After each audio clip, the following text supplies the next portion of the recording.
Bonjour, bonsoir, je m'appelle Morgane Beauvais et dans la vie, je suis sexothérapeute. Sur cette chaîne, je parle des sexualités, des pratiques alternatives, des fétiches en tout genre et des orientations romantiques et sexuelles. Les personnes interviewées mettent leur intimité à nu à travers des témoignages uniques et sans tabou.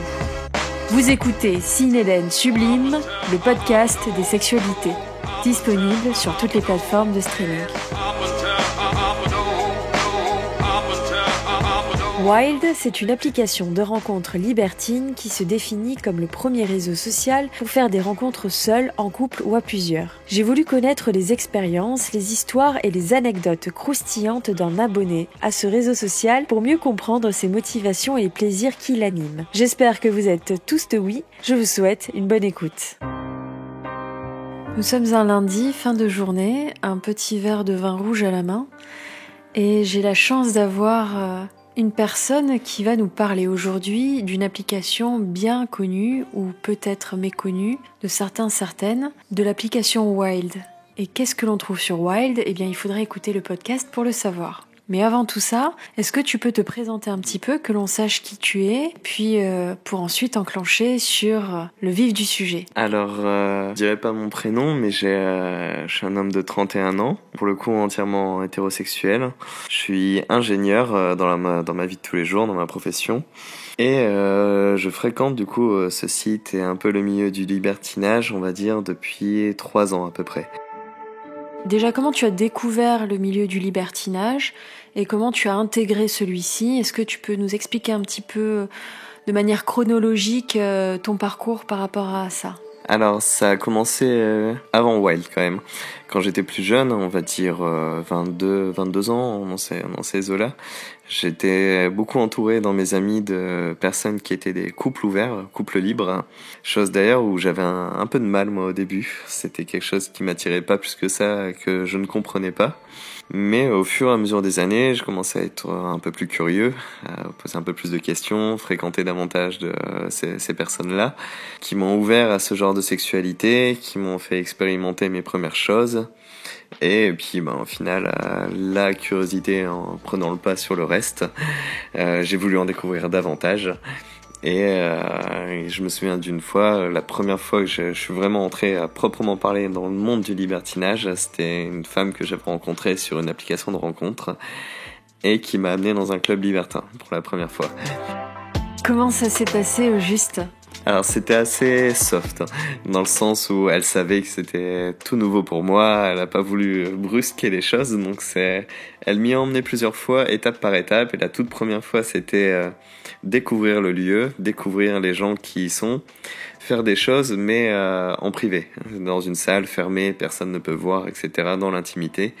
Et au fur et à mesure qu'on s'est revus et qu'on est y allé davantage, elle s'est permise en tout cas de me faire découvrir de plus en plus. C'est-à-dire d'abord après de commencer à faire des choses devant les gens, peut-être que les gens participent, etc. Est-ce que tu te souviens de ton ressenti, de ces premières expériences et de ce qui a pu te traverser l'esprit ? Alors au tout début, quand c'était encore tout soft, peut-être un petit peu mal à l'aise au début, c'est tout nouveau, tu sais pas, en plus t'as un petit souci, c'est la première fois que t'es nu devant plein de gens comme ça, de manière où les gens pour eux c'est naturel, mais toi t'es là pour la première fois, du coup tu te sens un petit peu mal à l'aise, mais ça on s'en accommode à la limite, ça peut se supporter, c'est pas bien grave. Par contre par la suite, quand les gens commencent à regarder, participer, etc., alors moi je sais comment je l'ai vécu moi, c'est au tout début un peu de gêne, mais plus au final l'envie de tester des choses et un plaisir du coup un peu nouveau qui apparaissait, qui s'est révélé, et c'est quelque chose qui m'a assez plu. Ça fait combien de temps maintenant que tu baignes dans le milieu du libertinage ? Le libertinage à proprement parler, vraiment, comme on l'entend dans la connotation de tous les jours, dans le langage de tous les jours, ça doit faire 3 ans. Ouais. Et tu m'as parlé d'une application, Wild, que j'ai déjà évoquée dans un autre podcast qui s'intitule Un couple libertin, si je ne dis pas de bêtises. Tu es abonné à cette application Et il y a tout un tas de choses que tu vis à travers celle-ci. Déjà, est-ce que tu peux nous expliquer en quoi consiste l'application, à quoi elle ressemble, ce que l'on peut y trouver, et ensuite, je te poserai des questions un peu plus spécifiques. Alors cette application, ou ce site même, c'est un site plus à la base, si je dois le décrire vraiment au premier abord, quand on s'y connecte, ça ressemble beaucoup à Facebook. À l'inverse des autres sites libertins, etc., c'est quelque chose qui est déjà esthétiquement parlant, dans l'interface, etc., qui est très développé. C'est vraiment un monde libertin virtuel, dans le sens où toutes les envies peuvent s'assouvir, mais à distance ou via des événements, etc., comme j'ai dit sur Facebook, on peut organiser. C'est quelque chose qui attire beaucoup de gens, je trouve, de plus en plus maintenant aujourd'hui, car plein de gens n'ont pas la force ou l'envie d'aller dans un club où là c'est vraiment de rencontrer des personnes en réel, de se montrer devant les gens à nu, etc. Je pense que beaucoup de gens aujourd'hui ont des fantasmes ou des choses qu'elles voudraient réaliser, mais qu'elles veulent faire ça un peu de chez elles, à distance, ou sans que tout le monde le sache, sans que ça se voit.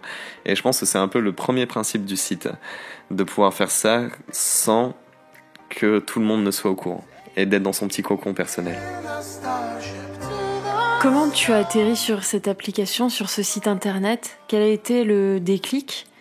Est-ce que c'était en naviguant sur Google ? Est-ce que c'était par le biais d'une rencontre ?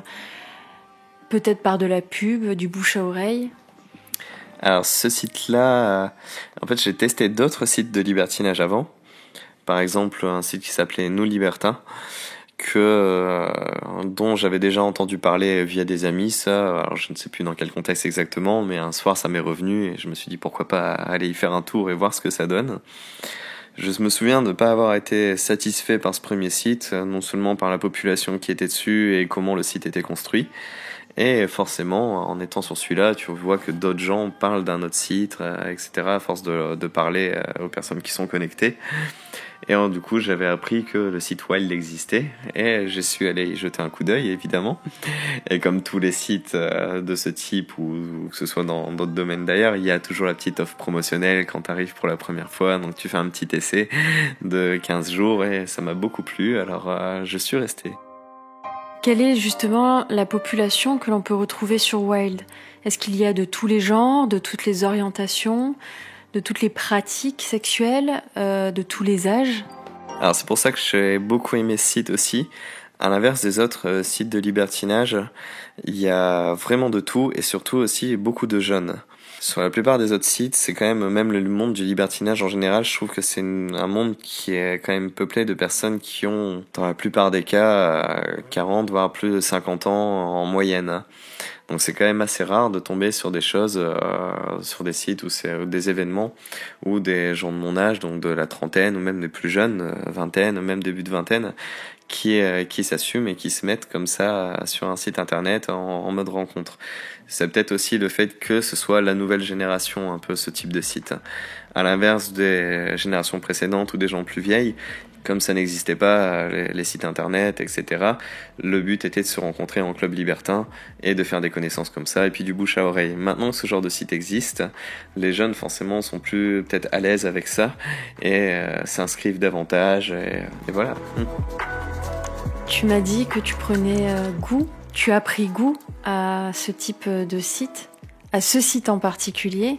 Qu'est-ce qui te fait plaisir ? Qu'est-ce qui t'anime ? Qu'est-ce que tu y vis ? Je vais parler pour mon cas en particulier, parce que je pense qu'on peut y retrouver beaucoup de choses sur le site, beaucoup de plaisir selon ce qu'on aime et ce qu'on n'aime pas aussi, à l'inverse, justement. Je sais que moi j'ai toujours eu un petit côté voyeur, déjà, pour commencer. Ce site a la particularité aussi de pouvoir montrer des photos et des vidéos, comme un peu tous les sites, mais aussi le fait de pouvoir coucher avec quelqu'un ou d'organiser une soirée et de se filmer et de le mettre en live pendant la soirée, de pouvoir communiquer avec les gens pendant ces choses-là. C'est quelque chose qui m'a un petit côté excitant aussi, qui a un petit côté à distance. Tu leur parles pendant qu'ils font quelque chose, ou de les voir, et que ce soit des gens, à l'inverse du porno, que ce soit des gens comme moi. que ce soit pas des actrices, des acteurs, etc., que ce soit des gens de tous les jours qui ont une histoire, qui ont une personnalité, qui ont des envies, qui ont des préférences. C'est quelque chose, je trouve, qui est très attirant. Du coup, si une fiche, ou comme il dit sur le site, une fiche, un couple, une personne nous intéresse, on peut aussi se baser sur, il y a un truc qui s'appelle les témoignages.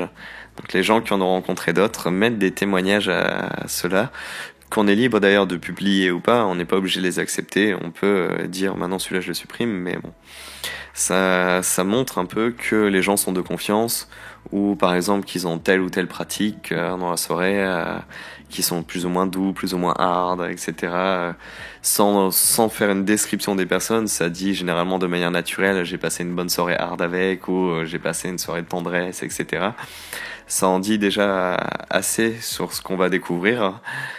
Et il y a la possibilité, évidemment, de parler aux gens avant de les rencontrer. J'aime beaucoup aussi avoir une personnalité derrière un corps. Donc c'est quelque chose à laquelle j'attache beaucoup d'importance. Ce n'est pas que du sexe pour du sexe, c'est aussi une connexion avec les gens. Et le fait de pouvoir parler comme ça un peu avec, avant, à l'inverse, encore une fois, des clubs ou des soirées privées, etc., où ça devient juste vite du sexe bestial, et puis c'est tout. Il y a le moyen de découvrir un peu la personne plus en profondeur. Accepterais-tu de nous lire quelques commentaires que tu as pu avoir sur ton profil ? J'ai eu la chance d'en lire quelques-uns assez drôles pour que l'on puisse, pour celles et ceux qui nous écoutent, puissent imaginer ce qu'il peut être dit. Alors par exemple, sur une des dernières soirées que j'ai faites, qui était, pour mettre un peu de contexte, pour l'enterrement de vie de jeune fille d'une personne qui allait se marier, dont le mari était présent, le mari filmé, etc. Et nous étions 8 hommes pour cette femme. Merci à toi, Mister jeune homme au physique très agréable, sensuel et respectueux. Cela n'enlève rien à son côté libertin très coquin. Monsieur est un très bon baiser endurant qui sait faire jouir ses dames. À très vite pour une nouvelle soirée. C'est généralement c'est assez direct et clair. Hein. De toute façon, c'est aussi un moyen aussi de faire un compliment à la personne si tu as passé une bonne soirée, ce qui est réciproque. Car évidemment, moi aussi, j'ai laissé mon petit témoignage de mon côté. D'accord, donc toi aussi, un peu comme Blablacar, tu as laissé ton petit commentaire. C'est un peu ça. Et c'est mine de rien une idée qui est commune dans beaucoup de choses, mais qui a son importance. Surtout qu'on s'est rencontré des gens pour donner son corps et un peu de son esprit aussi, d'avoir un peu un avis, car le monde sexuel mine de rien reste assez aussi pollué par beaucoup de gens qui ne cherchent que du sexe sans aucun respect de la personne, etc. Tu me tends la perche pour la question qui suit. Merci. Justement, quelles sont les limites à ce type de site et aux pratiques que tu peux avoir sur celle-ci ? La limite, je pense, du site, qui sera la limite de toute façon dans tous ces milieux-là, hein, je pense, c'est déjà la proportion de mecs comparée aux couples et aux femmes. La possibilité des femmes plus à se montrer comparée aux hommes, parce que si une femme crée un profil, je pense que sur Wild, dans l'espace de 1 heure, elle a des centaines de visites et des centaines de messages, des milliers, parmi lesquels beaucoup de mecs sont insultants ou vraiment directs d'une manière qui est inappropriée. Donc c'est vraiment le problème, mais qui doit être impossible, je pense, à gérer pour tout ce genre de site. On peut pas empêcher les gens de s'y inscrire.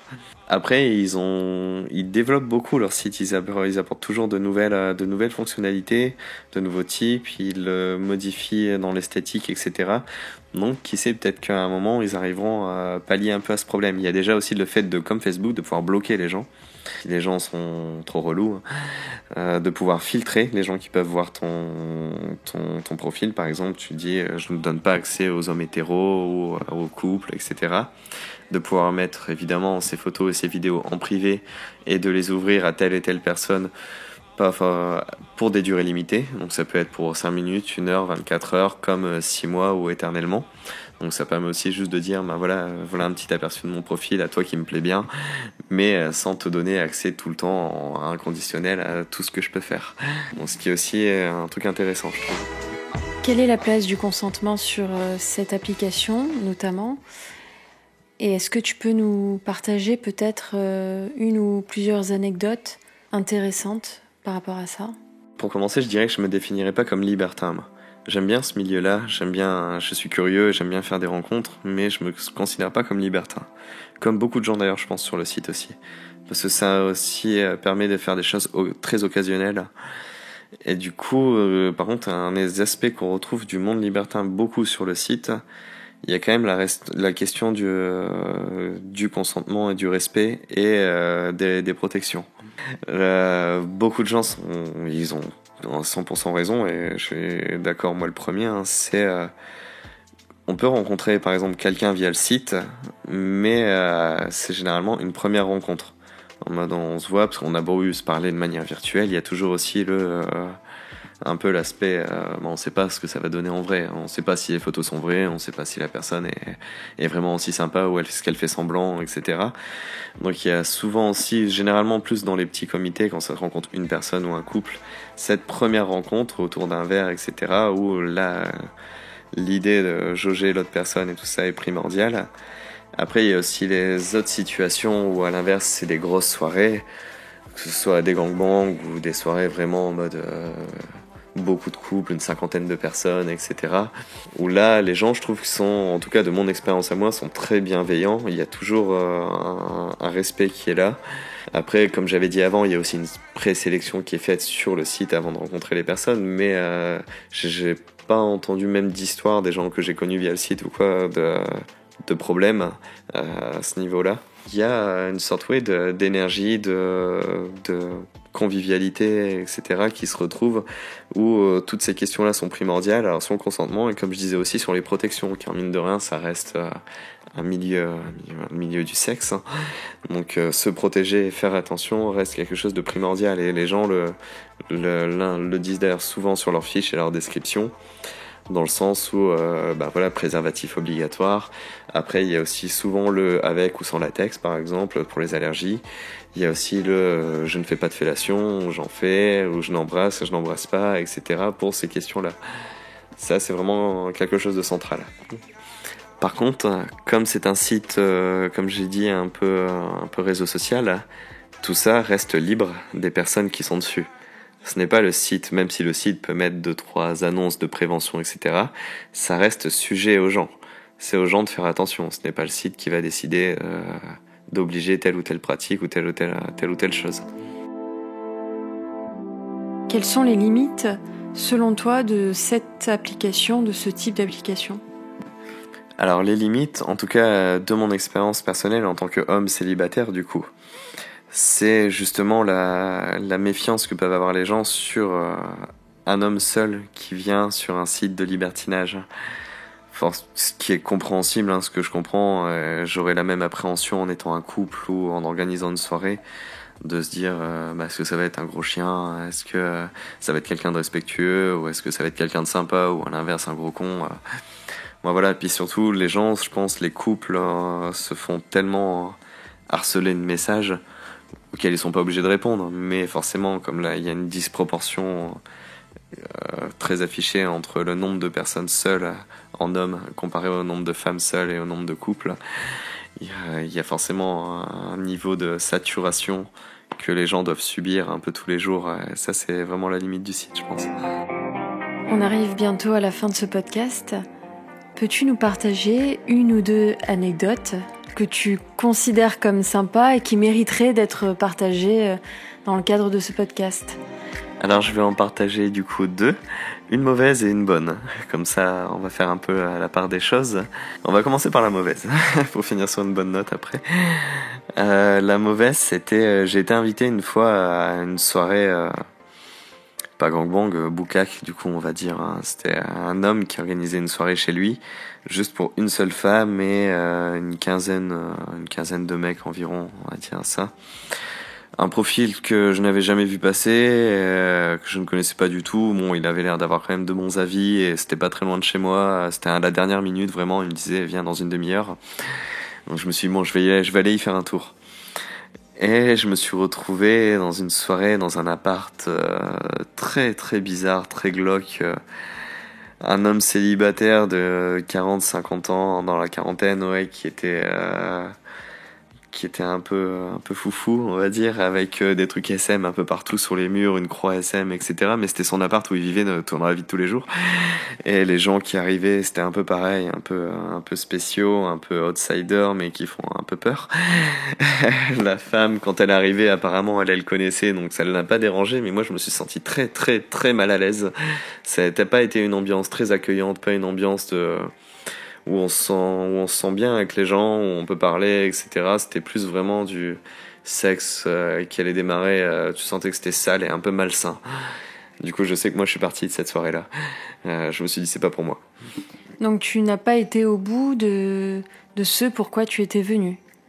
Exactement, ouais. Après, encore, c'était mon choix. J'y suis allé, j'ai décidé d'y aller, de tester. Et non, ça ne m'a pas du tout convenu. C'était pas pour moi. Puisque dans tous les cas, tu as le droit de revenir sur... Enfin là, on parle évidemment de consentement, mais jusqu'au bout, tu es en droit de revenir sur tes propos et tes engagements par rapport à ça. Bien sûr, en tout cas, de mon expérience, j'ai toujours eu le droit de revenir là-dessus. Et les personnes à l'inverse avec qui j'étais ont aussi évidemment le droit de revenir sur leurs avis. Après, comme partout, je pense qu'il faut aussi avoir un minimum d'attention, de faire attention à soi. Parce que quand on arrive dans une soirée, ça reste quand même des inconnus, etc. On sait jamais trop non plus à 100% où on va mettre les pieds. Faut toujours se dire au cas où je fais attention. Et quelle est cette histoire qui se termine bien ?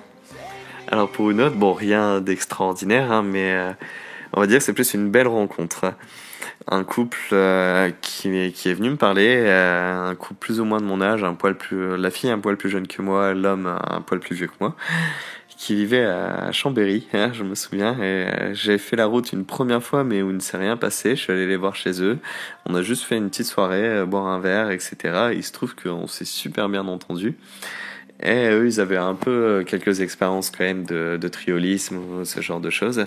Et c'est un couple au final où on a bien accroché, on s'est vu énormément de fois. C'était ma première fois aussi où en couple, le mec était candoliste. Bon, c'était vraiment en mode profiter tous les deux. Moi, je ne ferais que regarder à côté, même sans se toucher, etc. Ce qui m'a un peu surpris et au début... pas mal à l'aise, mais plus une incompréhension en mode pourquoi tu viens pas avec nous. Mais là, c'était à l'inverse, une très très belle rencontre. C'est plus pour ça que pour moi c'est une bonne anecdote.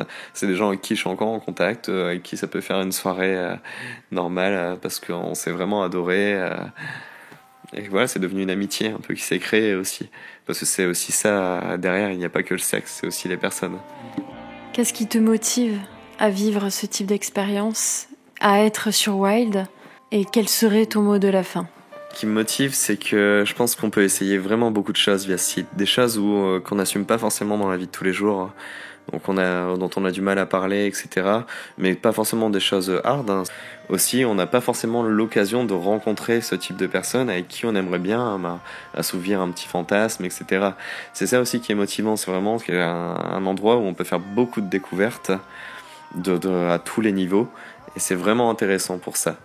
Je conseille vraiment ça, je conseille vraiment cette application, ne serait-ce que par curiosité, pour se faire un petit kink, se motiver un petit peu, bouleverser un peu sa vie de tous les jours. C'est quelque chose qui est assez, je dirais, c'est pas le mot exact, mais aphrodisiaque, pimenter un petit peu sa vie de tous les jours, même sans parler aux autres gens, même juste à regarder, même... Voilà, être présent dessus et voir un peu comment ça se passe, ça a son petit côté aussi excitant. C'est vraiment quelque chose que je conseille aux gens d'essayer. Merci beaucoup et merci à vous de nous avoir écoutés. À très bientôt. Si vous avez apprécié ce podcast, n'hésitez pas à me soutenir et repartager mon travail. Je vous invite à découvrir les nombreuses thématiques que j'aborde sur l'intimité, les relations, les pratiques sexuelles en tout genre, à travers des témoignages uniques et surtout sans tabou. Ces podcasts sont disponibles sur votre plateforme de streaming préférée en cherchant Sin Eden Sublime. Avez-vous déjà envisagé une sexothérapie ? Vous vous interrogez peut-être sur votre intimité, vous rencontrez un problème avec votre sexualité seule ou en couple, vous êtes au bon endroit. En tant que sexothérapeute, j'accompagne toutes les personnes désireuses d'avancer vers le mieux-être. Rendez-vous sur cinedensublime.com pour prendre rendez-vous.